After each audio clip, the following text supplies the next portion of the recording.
Pa-receive naman po ng TV. Opo. Order po, tapos sa'yo po nakapangalan. Ikaw daw po mag-ano. Opo, nag-down naman na siya. Ipabuan po ito magbabayad. Sino po nag-down?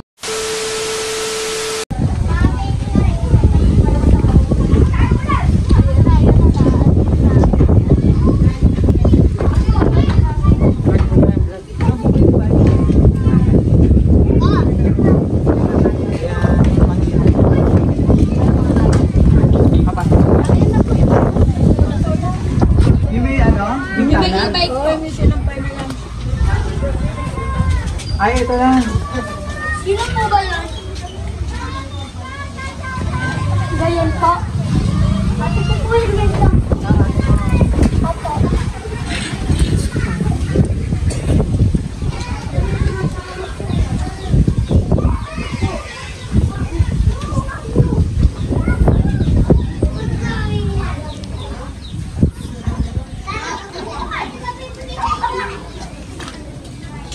Ito po. Panggayan. Pa-receive naman po ng TV. Opo. Order po, tapos sa'yo po nakapangalan. Ikaw daw po mag-ano. Opo, nag-down naman na siya. Ipabuan po ito magbabayad. Sino po nag-down? Dito ko niyo po. Yung ano pa natin. Sino pa nagtatanong? Nandun po kasi sa box mo. Ito, yun! Opo, nandun. Ito yun! Gulat niya. Order niya? Order mo? Nakapangalan sa'yo eh. Pangalan sa akin? Oo, so you're supposed to be yung ano natin. Saan po in-order? Sa office po. Office nyo ba? So, dito ma'am, sa may, sa SM po, SM Baliwag po. Ay, hindi po ako mo-order. Hindi nga po ako nagpupunta sa SM. May balance pa yan, gano'n? Opo. Hindi pa ako mo-order ng TV. May TV nga po ako dito. Ako ginamit lang po yung pangalan ko. Kaya, Dayan, ano pa? Dayan, ano po ba inaplido? Dayan Mangiran. Opo, Dayan Manggiran nga po ang pangalan. Manggiran. Manggiran po sa asawa ko po. Pero wala po in-order ng TV. Baka naman yung asawa niyo po ang nag-order. Ay, hindi po. Bago po umalis ng Pinas yun, kumuha ng TV yun. Ganun po ba? Ma'am, kasi hindi makapasok dito yung sasakyan namin. Gusto namin ipacheck mo lang sa'yo. Kung hindi po order nyo, ay pwede naman natin i-cancel. Okay, sige po. Pero wala po ako in-order. Sige, Pero bayanan pa rin po may No problem. Tapos sasama natin si mother. Ay, may baby po ako talaga. Ay, sasama natin si baby. Baka po umulan eh. Ako na lang po. Sige po. Kasama ko. Kasama po kayo. Ako. Nagulat ka. Nagulat si mother. Oo. Sige po. Baka may nagregalo ng TV kita yan. May birthday na kayo. Birthday po ba? O baka nga. Kaya lang, siyempre, balanse bayaran mo. Balanse, oo. Ba't ka ba kayo ba? Kasi yung TV worth 50,000. Ay, Dayan. Ay, nag-down siya ng half. 25. So, Bakit? Pwede ba gano'n? Nagagamit ang pangalan. Pwede ba gano'n? Eh, TV namin, hindi nga namin. Eh, report TV namin. Wala po kami ulan ako. Wala ako ulan. nakapag-down naman ang kasaya ng kalahati. Oo, opo. Eh, hindi ko Eh, sayang po alam naman yun. to. Eh, baka naman pwede naman pag-usapan, hulug-hulugan mo na Hindi lang. ho, eh, may TV ho ako. Hindi ko nga po nagagamit. Kaya upgrade natin, kailan ba yung nabili? No, kailan pala din Oh, matagal na pala, ma'am eh. Latest to. Nung bago umalis, nung si Jojo. Bago umalis sa Pinas yung asawa ko. Sige po. So, wala kayo ma'am talagang in-expect na DVD. Wala. Wala po talaga.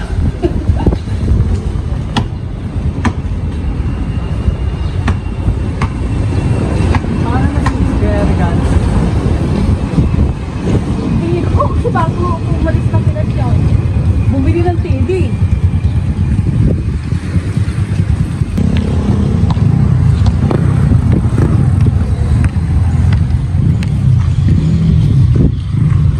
Sige po.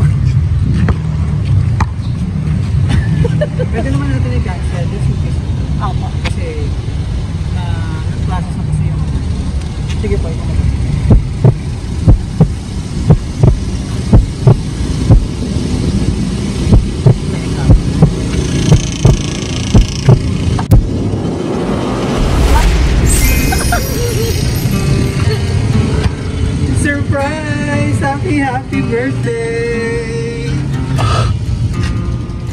Hindi ko in-expect to.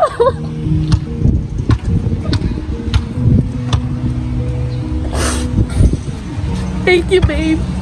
Wow.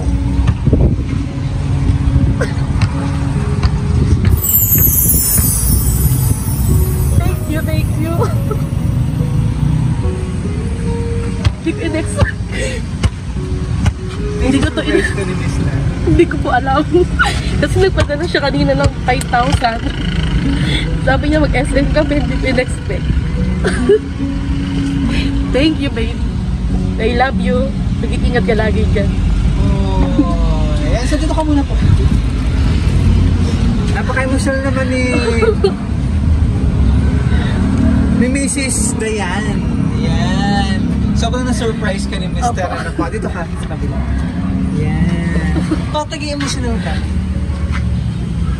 Tears of joy. Napasiya ka ni Mr. Unexpected yung surprise mo. Akala mo babera kang TV. It's a prank. Dito ako, sinula ako. Sige ba, dito ka muna. Makupo ka muna dito. Nakilala kami ha. Kami po ang BFC Flowers and Gift at andito kami para bigyan napaka-special na surprise ng iyong mapagmahal na husband, si Mr. Kaya pala sabi niya sa akin, hanggang 3 lang kayo sa SM kasi alas 4 tatawag ako sa'yo, kailangan makausap kita. Ito pa. Ano si Mother, it's a prank?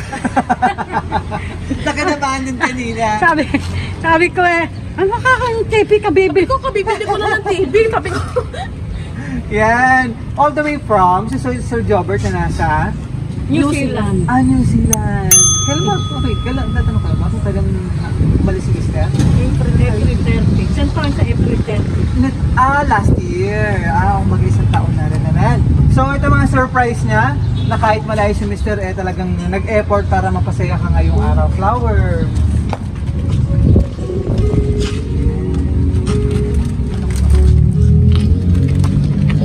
Sige, mamupo ka lang.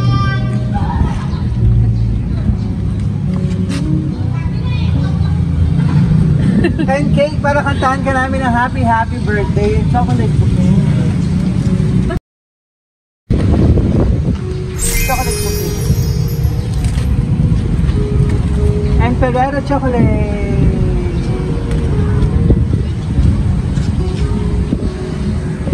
Di ba dyan nalang yung cellphone natin mo? Okay lang, may kapit ako. Sige, mamupo ka muna.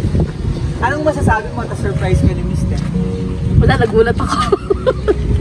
Hindi ko in-expect to kasi binigyan niya ako ng pera, mag-SM daw kami ng mga bata. Tapos sabi niya sa akin, kailangan alas 4 nasa bahay ka na. Kasi kailangan magka-video call tayo, birthday mo. Hindi ko in-expect talaga. Surprise pa. Wala talaga. Tapos sabi ko, TV. Wala akong pino-order na TV kasi bago umalis ng Pinas yun, binila kami ng TV noon. Ayun. Siya pa si Muno ng TV. Ah, Ma'am, ano yung ano ba, bukod dito sa surprise? natakot pa ako, kinabahan pa ako. Ba yan? Bukod dito sa surprise ni Mr., ano ba yung pinaka-wish mo ngayong birthday? Ayun lang. Kalusugan at kaligtasan lang ng mga anak ko at pamilya namin. Yun lang. Kaligtasan niya doon. Yes, New Zealand. Ilang taon na ba siya nasa New Zealand? 1 year na ngayong April. So 1 year, 1 year pa lang. Kumbaga, unang alis niya nung last year. Yeah. Mother, anong gusto mo sabihin? Birthday wish naman. Ito si mother mo or mother mo? Mother. Sige. Thank you, Jobert, sa magandang surprise mo kay Dayan. Salamat. At mahal mi aking anak. Maraming salamat. Thank you and tuloy-tuloy natin birthday. Sino ba kasama doon sa bahay? Yung anak ko. Ay, yung anak mo lang, tsaka si Anak ko na. Sino ba tingin doon, ma'am? Iniwan mo ako. Yung anak ko, siya may kapit-bahay. Ayan, so, sige, maupo ka lang dito. Ayan, tuloy-tuloy natin yung birthday celebration. Kantaan ka namin ng happy birthday. Happy birthday to you. Kantaan tayo, mother. Birthday to you. Happy birthday, happy birthday. Happy birthday to you. Happy birthday to you. Happy birthday to you.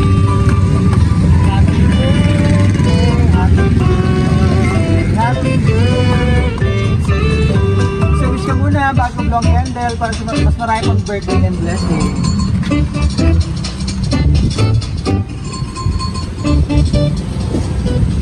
Sino mo po ko lang? Hindi mo yung regalo. At kailangan natin ang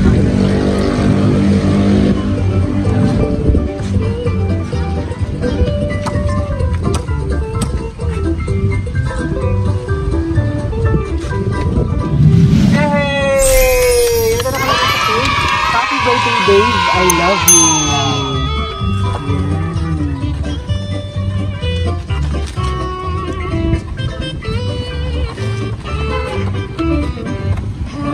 Sige lang, buko lang din.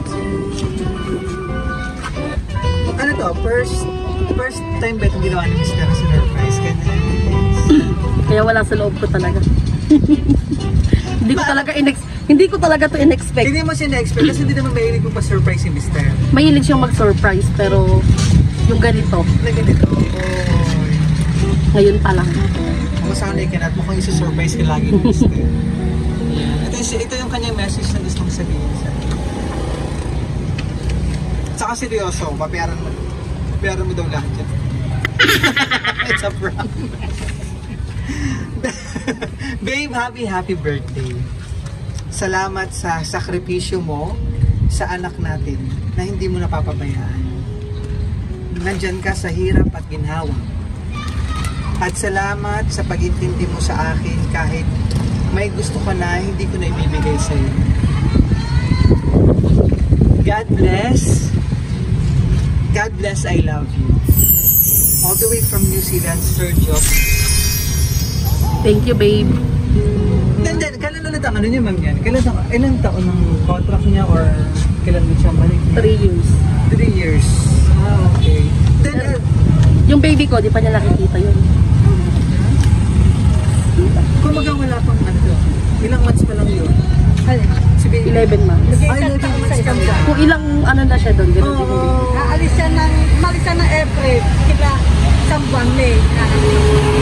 Pero hindi naman na ano, no? Kasi minisipag naman, lagi nakikita sa sumaybayan din ni Sir Jobert yung kanyang anak. Kasi syempre ang kanyang pamilya na nagbibigay ng inspirasyon sa kanya. Ano po?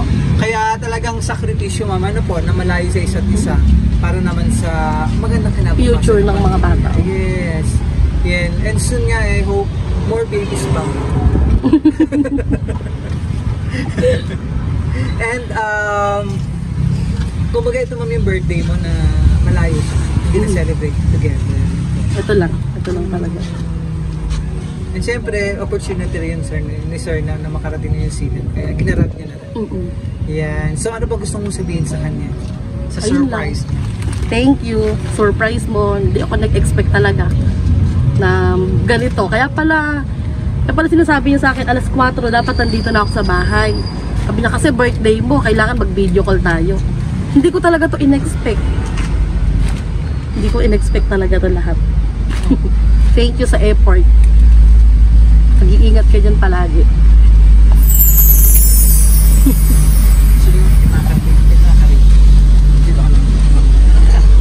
Ikaw ma'am, okay ka na? Si Sir Jobert, taga saan? Negros. Taga Negros. Saan kayo nagkakilala? Mayroon kasi siyang parang kakilala sa dati kasi yung UB Express. Ah, okay. Eh yung taga sa amin, nagtatrabaho din doon. Parang humingi siya ng ka-text na Bulacay niya. Yun. Nice. Ikaw na, kayo talaga pinaghanan. Sa asawa nung isa ng papa. Nung una hindi ko pinapansin yun. Ano ba assessment si Mr. Ano assessment si Mr. Ay, sobrang bait. Sobrang bait. Supportive ako niyan sa lahat. Lahat ng gusto ko. Support niya. Ganun siya kasuporta. Napaka-responsableng asawa. Walang ibang iniisip kundi pamilya, kapakanan ng anak, future ng anak. Ganito yung anak ko, balang araw, ayokong mangyari sa anak ko yung nangyari sa akin, ayok makaranas siya ng hirap. Lahat yun. Natatakot siya na baka hindi niya maibigay yung para sa anak niya. Kaya lahat ng best niya, ginagawa niya. Salamat mama. At saka blessed din si Sir Jobber. Dahil nagkaroon siya ng isang mapagmahal, supportive at loving na wife. Oh, support ko naman yan. Yes. Kahit nung una pa na mag-abroad, support ko yan kasi hindi naman para sa amin yan. Para sa mga bata. And blessed ka din ma'am, nagkaroon Opo. ng isang mapagmahal na husband. Ano po. Maraming salamat ma'am. At ramdam namin na napasyakan ng iyong mapagmahal na husband, si Mr. Jobber. All the way from New Zealand. So after nito ma'am, picture tayo ha, para marami kang souvenir and memories po. Ayan. Maraming salamat din kay Mother na kinakabahan kanina. Parang gusto kaming awayan kanina. Ano pangalan po? Ano pangalan ng Mother? Angelina. Hindi pa tuloy. Hindi ako nakapagbihis. Okay lang. Buti nakaligo. Dumalang dito to. Ma'am, from BFC Flower City. Ano to? Ilan pa 27. So from BFC Flower City, happy 27th birthday. Wishan pa namin sa BFC, long life, more blessings, and good health. And mas mga pang birthday celebration. Sakripisyo na malayo sa isa't isa, sa pamilya. Maraming salamat po kay Mr. Jobert all the way from New Zealand for trusting BFC Flower City para ma-surprise natin ang inyong mga naway. Si Ma'am Dayan mula dito sa San Ildefonso, Bulacan. Thank you. Maraming salamat po from BFC Flower City. Happy birthday to you.